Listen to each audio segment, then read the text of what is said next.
Bien chers amis de Café Évangile, un homme de la noblesse est parti dans un pays lointain pour se faire donner la royauté et revenir ensuite. Il appela 10 de ses serviteurs et remit à chacun une somme de la valeur d'une mine. Puis il leur dit, pendant mon voyage, faites de bonnes affaires. Mais ses concitoyens le détestaient et ils envoyèrent derrière lui une délégation chargée de dire, nous ne voulons pas que cet homme règne sur nous. Cette parabole, habituellement connue comme la parabole des talents, est commune aux 3 évangiles synoptiques tels Matthieu, Marc et Luc. Mais ce qui est un peu particulier en Saint Luc, c'est que l'homme de la noblesse qui remet les mines à ces 10 serviteurs-là, il partait pour un objectif, aller se faire roi et revenir.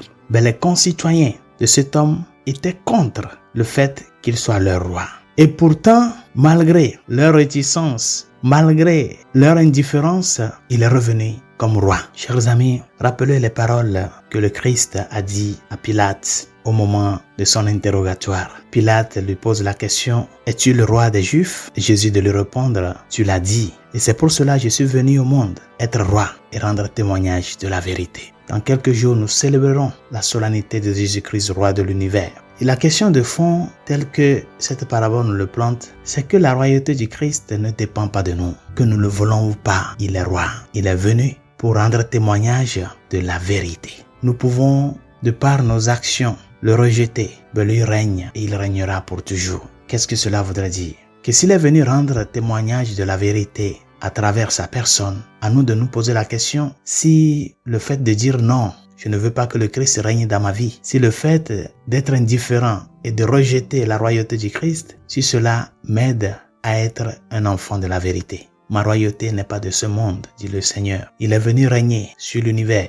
Mais le centre de son règne, c'est un règne éternel qu'il a reçu du Père. C'est pour cela, dans la première lecture de ce jour, la maman de 7 frères Maccabée a été courageuse de que ses enfants ont préféré que Dieu règne dans leur vie, qu'il règne dans leur cœur. Oui, bien sûr, devant la persécution, il peut nous entrer la peur. Mais est-ce que notre conscience est profonde sur le fait de que, en étant fidèle à Dieu, en étant fidèle à nos convictions religieuses et chrétiennes, à nos valeurs chrétiennes, nous sommes sur la bonne voie. Les 7 frères Maccabées ont dit non à ce que le monde, leur monde les imposait. Et ils ont décidé, comme Josué l'a dit au peuple d'Israël, ils ont décidé de servir le Seigneur jusqu'à donner leur vie. La royauté du Christ ne dépend pas de nous. Mais si nous voulons vraiment être libres, heureux et croître dans l'amour et la connaissance de Dieu, il n'y a qu'une seule chose, dire non au péché et laisser le Christ régner dans nos cœurs. Ne cherchons pas à tisser un monde à notre manière. Si sa royauté s'impose à tout un chacun de nous, cela voudrait dire